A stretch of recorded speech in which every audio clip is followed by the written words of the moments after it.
इंसान की बर्बादी के कई कारण हो सकते हैं, लेकिन कुछ कारण ऐसे हैं जो हर किसी को प्रभावित करते हैं। इन्हीं कारणों को जानकर आज हम अपने जीवन को बेहतर बनाने के लिए कुछ कदम उठा सकते हैं। आज की यह कहानी है एक साधु की कहानी। आखिर इस कहानी के माध्यम से आज मैं आप लोगों के सामने कुछ 4 ऐसे कारण रखने वाली हूँ।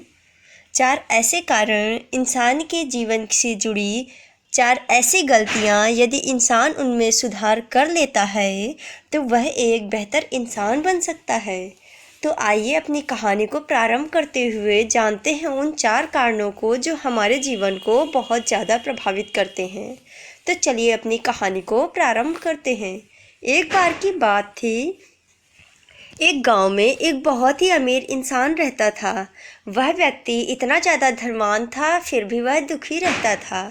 आखिर उसके दुख का कारण भी आप लोग जानना चाहते होंगे, तो मैं आप लोगों के सामने बता दूं कि उसकी दुख का कारण था संतान विहीनता, अर्थात उस व्यक्ति के पास कोई संतान नहीं थी, जिस कारण से वह व्यक्ति बहुत दुखी रहता था।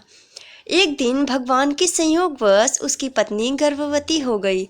वह बहुत ज़्यादा प्रसन्नित हुआ। उसने सोचा कम से कम हमारे घर में एक संतान आ जाएगी तो हमारा भी जीवन खुशहाली से भर जाएगा। तभी वह सारे नगर में ढिंढोरा पिटवाता है कि हाँ, मेरी पत्नी गर्भवती है। और यूं ही कुछ दिनों तक बीतता गया, समय चलता गया और 9 महीने संपन्न हुए। उसकी पत्नी ने एक बहुत ही सुंदर कोमल से बालक को जन्म दिया।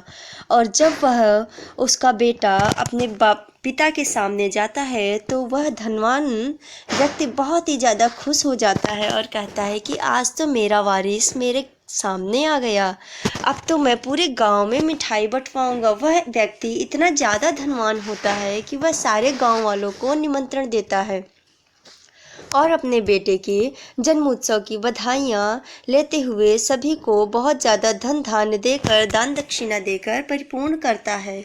यूं ही समय बीतता चला गया और उसका बेटा चंद्रमा के समान कोमल दिनों दिन बढ़ता चला गया। और कुछ समय बाद यह समय आया कि अब उसके बेटे को आश्रम में ज्ञान अर्जन के लिए भेजना था। उसने अपने बेटे को ज्ञान और शिक्षा लेने के लिए आश्रम भेज दिया। तभी उसका बेटा भी इतना विद्वान था कि उसके दिमाग में सदा यह बात चलती थी कि वह अपने गुरुवर का सम्मान करेगा और अपने माता पिता का आदर करेगा। वह व्यक्ति आगे चलकर बहुत बड़ा विद्वान बनेगा, ऐसा उसके मन में चाह थी। वह बेटा, जिसका नाम उसके पिता ने आनंद रखा था, आनंद अब अपने आश्रम जीवन को व्यतीत कर ही रहा होता है कि एक दिन जब वह अपने गुरुवर के सामने शिक्षा दीक्षा ले रहा होता है तो उसके घर से संदेश आता है कि आनंद, तुम्हारे माता पिता अब इस दुनिया में नहीं रहे। आनंद ऐसी बात को सुनकर बहुत ज़्यादा दुखी हो जाता है। आनंद के मन में यह बात उठती है कि मेरे तो माता पिता मेरा संसार थे, अगर वह इस दुनिया से चली गए तो मैं क्या करूँगा। और जब उसने इस खबर को सुना कि उसके माता पिता अब स्वर्गवासी हो चुके हैं, वह उसका साथ छोड़कर इस दुनिया से जा चुके हैं, तो वह बहुत दुखी हुआ और उसने मन ही मन सोचा कि यह संसार एकदम निरर्थक है, मैं इस संसार के मोह जाल में कभी नहीं पड़ूंगा। किंतु समय बीतता चला गया। उसने अपनी शिक्षा दीक्षा संपन्न की और मन ही मन यह ठान लिया कि मैं इस सांसारिक मोह माया के बंधनों से दूर रहूँगा और मैं इस संसार के मोह माया में कभी नहीं पड़ूँगा। वह अपनी शिक्षा दीक्षा संपन्न करके हिमालय के पर्वतों में जाकर निवास करने लग जाते हैं। और आनंद की शिक्षा दीक्षा इतनी अच्छी थी कि वह एक महान विद्वान के रूप में प्रसिद्ध हो जाते हैं। आनंद हिमालय पर्वत में रहकर बहुत सारे लोगों के दुख दर्द मिटाया करते थे, उन्हें ज्ञान दिया करते थे। ऐसा ही चलता रहा और आनंद एक दिन इतने ज़्यादा विख्यात हो गए कि वह जिस नगरी पे रहते थे उस नगरी से दूर दूर से लोग, राजा महाराजा, उनसे ज्ञान लेने के लिए और अपने प्रश्नों के उत्तर जानने के लिए आने लगे। आनंद यूं ही लोगों को ज्ञान बांटते हुए एक महान श्रेष्ठ साधु साबित हो गए। और एक दिन यूं ही सारी प्रक्रियाएं चल रही थी, तब उसी आनंद जहाँ पर रहा करते थे उसी नगर का राजा आनंद से मिलने आया। तब तो जो हुआ वह आप भी लोग सुनकर दंग रह जाएंगे। जब वह राजा आया और आनंद से अपने प्रश्नों का उत्तर मांगने लगा, तो आनंद इतने चतुरता से उसके प्रश्नों का उत्तर देते चले गए कि वह राजा बहुत ज़्यादा प्रफुल्लित हो गया। और उसने मन ही मन सोचा कि जब यह साधु हमारे प्रश्नों के उत्तर इतने कम समय में इतनी सहजता से दे देता है, तो क्यों ना हम इसको अपने महल में ही निवास स्थान दे दें, ताकि कभी भी हमें कोई भी समस्या हो तो हम तुरंत इनके पास जाकर अपनी समस्या का समाधान पा सकेंगे। तो वह राजा आनंद से कहते हैं, हे साधु, क्या आप हमारी एक बात मानकर हमें अनुग्रहित करेंगे? तभी आनंद कहते हैं, बताइए राजन, आपको क्या चाहिए? तभी राजा ने कहा, हे ऋषिवर, क्या आप हमारे साथ चलकर हमारे महल में रह सकते हैं? तभी आनंद आश्चर्य में पड़ गया कि मैंने तो मोह माया त्याग कर रखा है, मैं कैसे महल में रह सकता हूँ। फिर भी आनंद ने अपने मन को समझाया और राजा के साथ जाने का निर्णय ले लिया। जब आनंद राजा के साथ चलने लगे तो राजा ने अपने महल में बहुत अच्छी साज श्रृंगार व्यवस्था सब कुछ बहुत अच्छा करवा दिया और आनंद को लेकर अपने साथ चल पड़े। जब आनंद उनके महल में पहुँचे तब उन्होंने इतनी ज़्यादा साज श्रृंगार व्यवस्था देखकर उन्हें बहुत ही प्रसन्नता हुई कि राजा ने हमारे स्वागत के लिए बहुत सारी व्यवस्थाएं करवा रखी है। तभी आनंद उनके बागीचे में स्थित एक स्थान में कहते हैं कि मेरी कुटी आप लोग इसी बागीचे में बनवा दीजिए, मैं इसी बागीचे में रहूँगा। तभी महाराजा बहुत ही ज़्यादा शान शौकत के साथ आनंद की कुटिया बनवा देते हैं और आराम से आनंद को उसमें रहने के लिए कहते हैं और साथ ही साथ बहुत सारे नौकर चाकर आनंद की सेवा में लगा देते हैं कि समय समय पर गुरुवर को खाना दीजिए, गुरुवर को पानी दीजिए और गुरुवर की सभी बातें मानिए। ऐसा ही सिलसिला चलता रहा। फिर तो आगे जो हुआ वह तो आप लोग सुनकर दंग ही रह जाएंगे। एक दिन अचानक से राजा को कहीं जाना पड़ गया। तभी राजा ने अपने नौकरों से कहा कि तुम आनंद का अर्थात मेरे गुरुवर का बहुत अच्छे से ध्यान रखना, उनका बहुत अच्छे से ख्याल रखना। और राजा यह सब कहकर चले जाते हैं। तभी आनंद अपनी कुटिया में बैठे ही होते हैं और रोज़ प्रतिदिन उनकी सेवा आव भगत वैसे ही की जाती है। किंतु एक दिन वहाँ के जितने सैनिक थे उनमें से आनंद की सेवा में जो सैनिक लगे हुए थे वह सैनिक किसी आवश्यक कार्यवश उनको अपने गांव जाना पड़ जाता है। तभी सैनिक महारानी से कहते हैं कि आज मैं अपने गांव जा रहा हूँ। तभी रानी कहती है, ठीक है, तुम जा सकते हो। और आनंद को उस दिन से खाना पानी मिलना बंद हो गया। तभी आनंद इस बात से बहुत ज़्यादा क्रोधित हो गए और जब राजा वापस आए तो आनंद ने राजा से क्रोध भरे वचनों में कहा, अरे राजा, तुम कैसे के राजा हो? तुमने मुझे यहाँ बुलाया और मेरी आवभगत में तुमने इतनी कमी कर दी कि मुझे 4 दिनों से खाना तक प्राप्त नहीं हुआ है। राजा की और आनंद की यह बात महारानी सुन रही होती हैं। तभी महारानी अंदर से यह सभी दृश्य देख रही होती हैं और देखती हैं कि महाराजा आनंद को बहुत ही प्रेम पूर्वक समझा रहे हैं कि हे गुरुवर, आज से हमसे यह गलती कभी नहीं होगी, आज से हम आपका ख्याल बहुत अच्छे से रखेंगे। फिर इसके बाद आनंद कहते हैं, ठीक है, अच्छा, आज के बाद ऐसी गलती कभी नहीं होनी चाहिए। इसी प्रकार आगे चलता रहा और एक दिन राजा फिर किसी कार्यवश कहीं अन्य राज्य में कार्य के लिए बाहर चले जाते हैं। तभी राजा अपने सैनिकों को न कहकर यह जिम्मेदारी रानी को दे जाते हैं कि रानी, तुम हमारे गुरुवर का बहुत अच्छे से ख्याल रखना। रानी कहती हैं, ठीक है महाराज, मैं इनका बहुत अच्छे से ख्याल रखूंगी। रानी प्रतिदिन उन्हें अच्छे अच्छे पकवान बनाकर भिजवाती थी और आनंद बहुत ही प्रेम पूर्वक वह पकवानों को खाते थे और अच्छे से राजसी जीवन व्यतीत करते थे। एक दिन रानी आनंद को खाना देना भूल गईं तभी आनंद ने सोचा, आखिर आज मेरे लिए खाना नहीं आया है, तो मैं महल के अंदर जाकर देखता हूँ आखिर मेरे लिए खाना क्यों नहीं आया है। तो जैसे ही आनंद महल के अंदर जा रहे होते हैं तो देखते हैं कि रानी स्नान कर रही हैं। रानी के लंबे लंबे केस, कजरारी आंखें और सुनहरा बदन देखकर आनंद बहुत ज़्यादा दुखित हो जाते हैं कि आखिर मैं इस संसारिक मोह माया को क्यों छोड़कर बैठा हूँ। इस संसार में तो बहुत कुछ है। देखिए स्त्रियाँ कितनी सुंदर हैं, इनके कितने सुंदर बाल, कितने सुंदर केस, कितनी सुंदर आंखें हैं। और आनंद यह सब देखकर और सुनकर बहुत ज़्यादा आश्चर्यचकित हो जाते हैं और उसी दिन से आनंद एकदम खोए खोए से रहने लगते हैं और अपनी कुटिया में जाकर चुपचाप बैठ जाते हैं। और जब महाराज वहाँ से वापस आते हैं तो आनंद को दुखी देखकर कहते हैं, हे गुरुवर, आप क्यों इतने ज़्यादा दुखी बैठे हो। तभी आनंद ने कहा, महाराज, मुझे आपसे एक वरदान मांगना है। तो महाराजा कहते हैं कि बताइए गुरुवर, आपको क्या चाहिए। मेरे महल में तो सब कुछ है, मैं आपकी किस प्रकार से सेवा कर सकता हूँ।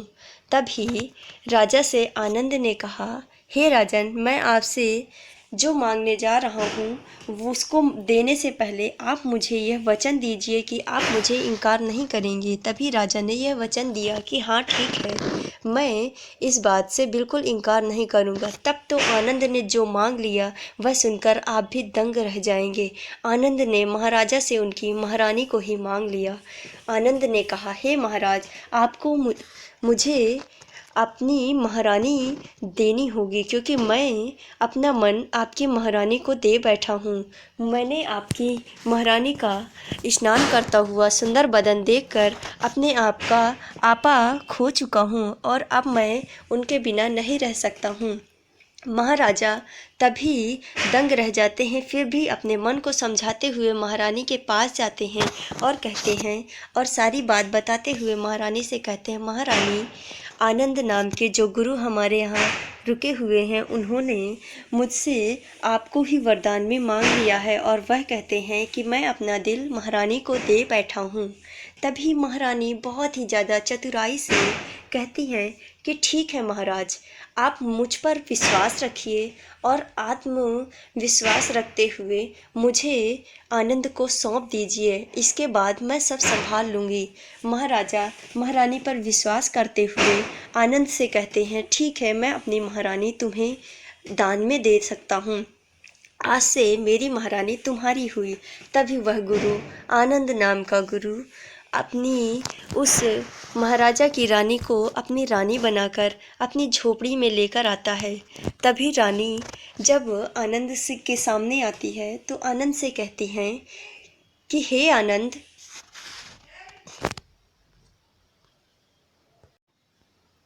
हे आनंद, तुम मुझे क्या इसी कुटिया में रखने वाले हो।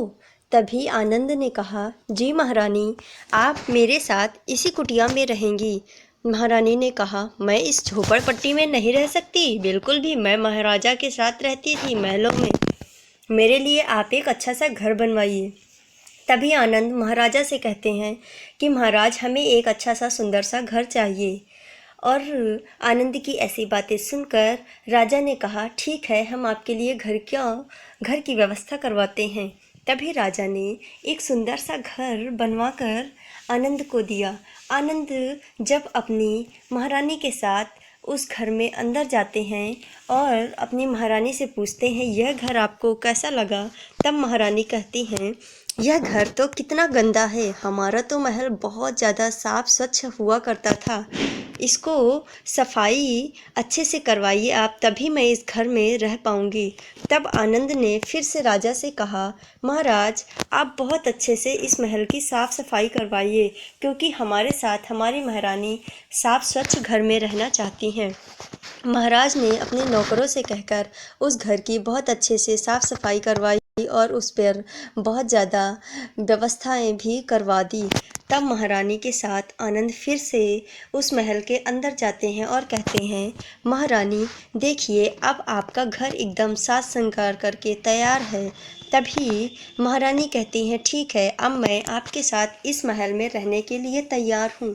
तभी आनंद ने एक बहुत ही कोमल सैया की व्यवस्था भी अपनी महारानी के लिए कर रखी थी और आनंद ने महारानी से कहा, महारानी, यह कोमल सैया हमने आपके और अपने लिए बनवाई है।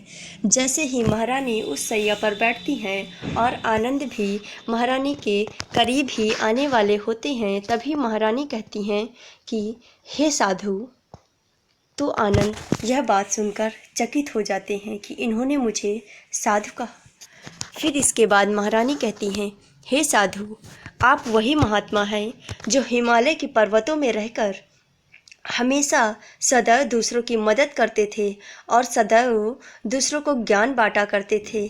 आप आज एक स्त्री के मोह माया में फंसकर आप अपना धर्म भ्रष्ट करने जा रहे हैं। क्या आपकी अंतरात्मा इस बात के लिए गवाही दे रही है कि आप मेरे साथ स्त्री भोग करें?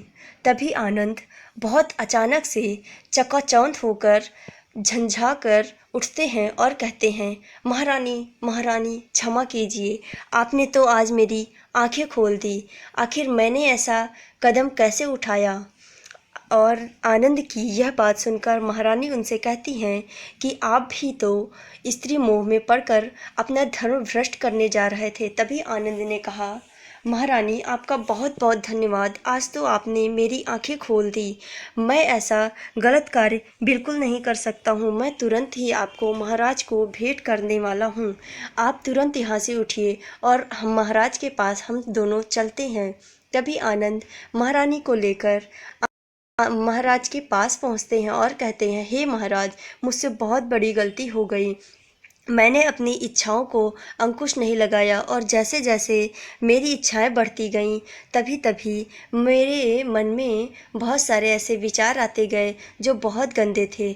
मुझे ऐसा बिल्कुल नहीं करना चाहिए था। आपकी महारानी, मैं आज आपको वापस सौंपने आया हूँ। मुझे क्षमा कीजिए महाराज, मुझे क्षमा कीजिए। तभी महारानी महाराज से कहती हैं, मैंने आपसे क्या कहा था कि मैं सब संभाल लूँगी। और मुस्कुराते हुए महारानी आनंद से एक प्रश्न करती हैं कि हे प्रभु, हे प्रभु, हे भगवान, आज आप मुझे एक प्रश्न का उत्तर दीजिए कि जब इच्छा बढ़ती है तो आगे क्या होता है? तभी आनंद ने कहा, जब इच्छा पूरी नहीं होती तो क्रोध बढ़ता है और जब इच्छा पूरी हो जाती है तो वह सदैव लालच का रूप ले लेती है। जैसा मेरे साथ हुआ था वैसे और किसी के साथ ना हो, इसके लिए मैं आज तुम दोनों के सामने 4 ऐसे वचन रखने वाला हूँ जिससे अगर इंसान अंकुश लगा देता है तो उसका जीवन सदैव सुखमय होगा, वह कभी भी दुखी नहीं होगा। तो आइए आज जान लेते हैं वही 4 कारण जो आनंद ने उनको बताए, वही आज मैं आप लोगों को इसमें बताने जा रही हूँ। पहला कारण है इच्छा। आनंद ने कहा, अगर कोई व्यक्ति अपने मन में नियंत्रण कर लेता है तो उसका जीवन सदैव सुखमय हो जाता है, क्योंकि इच्छाएं जो होती हैं यह लालच बढ़ाती हैं और जब लालच बढ़ता है तो व्यक्ति दुराचार की ओर अग्रसर होता है। इसलिए सदैव व्यक्ति को अपनी इच्छाओं पर अंकुश लगाना चाहिए। और दूसरा कारण उन्होंने बताया, वासना। उन्होंने कहा, व्यक्ति को कभी भी वासना के वशीभूत नहीं होना चाहिए, क्योंकि वासना के आधार पर बहुत सारी भविष्य में इतनी सारी लड़ाइयाँ हो चुकी हैं, भूत में इतनी ज़्यादा लड़ाइयाँ स्त्री की इसी काम वासना के कारण हो चुकी हैं। इसलिए व्यक्ति को सदैव वासना से दूर रहना चाहिए, क्योंकि जब व्यक्ति का मन किसी स्त्री की ओर लालायित होता है तो बहुत नरसंहार होता है। जिस प्रकार रावण ने सीता के लिए अपनी वासना को जागृत किया तो पूरी लंका का नाश हो गया, उसी प्रकार मेरा यह मानना है कि कभी भी व्यक्ति को वासना का शिकार नहीं होना चाहिए। व्यक्ति को सदैव अपने मन पर अंकुश लगाकर रखना चाहिए, क्योंकि व्यक्ति एक ऐसा धर्मात्मा है जिसे सदैव नियमबद्ध होकर कार्य करना चाहिए। और तीसरी बात उन्होंने बताई, क्रोध। व्यक्ति को कभी भी क्रोध नहीं करना चाहिए, क्योंकि व्यक्ति जब क्रोध करता है तो वह अंदर से कमज़ोर हो जाता है और जब व्यक्ति कमज़ोर होता है तो उसके अंदर तनाव बढ़ता है और तनाव बढ़ने पर व्यक्ति अपने आप को काबू नहीं रख पाता है और तब वह बहुत सारे गलत ऐसे कार्य उठा जाता है जो उसे जीवन में बहुत कष्ट देते हैं। इसलिए व्यक्ति को कभी क्रोध नहीं करना चाहिए, सदैव स्वयं पर संयम बनाकर रखना चाहिए। और व्यक्ति का अंतिम वह गुण है लालच। अंतिम गुण उन्होंने बताया लालच को, कि व्यक्ति को कभी भी लालच नहीं करना चाहिए, क्योंकि जब व्यक्ति लालच का त्याग कर देता है तो वह सुखी हो जाता है, और जब व्यक्ति की लालसा बढ़ती जाती है तो वह सदैव दुख की ओर जाता रहता है। जिस प्रकार मैंने आज लालच की, मैं महल में आया, सुख भोगा, फिर आगे मेरा लालच बढ़ते बढ़ते महारानी तक जा पहुंचा, जिसके कारण आज मैं बहुत दुखी होने वाला था, किंतु महारानी ने आज मुझे बचा लिया। इसलिए मेरा यह मानना है कि व्यक्ति को कभी भी लालच नहीं करना चाहिए। अगर व्यक्ति ने यह 4 गुण अपने आप के अंदर में संयम बना लिया, इच्छा, वासना, क्रोध, लालच, तो वह व्यक्ति कभी भी दुखी नहीं रह पाएगा, उसका जीवन सदैव सुखमय हो जाएगा। इसलिए आज की इस वीडियो में आनंद ने जो बात बताई वह मैं आज आप सभी लोगों के सामने कह सुनाती हूँ। अगर आप लोगों को मेरी यह वीडियो अच्छी लगी हो तो प्लीज़ दिल से एक कमेंट ज़रूर करिएगा, और साथ ही साथ मेरे चैनल को सब्सक्राइब करते हुए इस वीडियो को लाइक ज़रूर करिएगा। और अगर आप लोगों को मेरी यह वीडियो बहुत अच्छी लगी हो तो एक कमेंट करते हुए उसमें लिखिएगा कि आप लोग मेरी इस वीडियो को बहुत ज़्यादा लाइक करते हैं। धन्यवाद।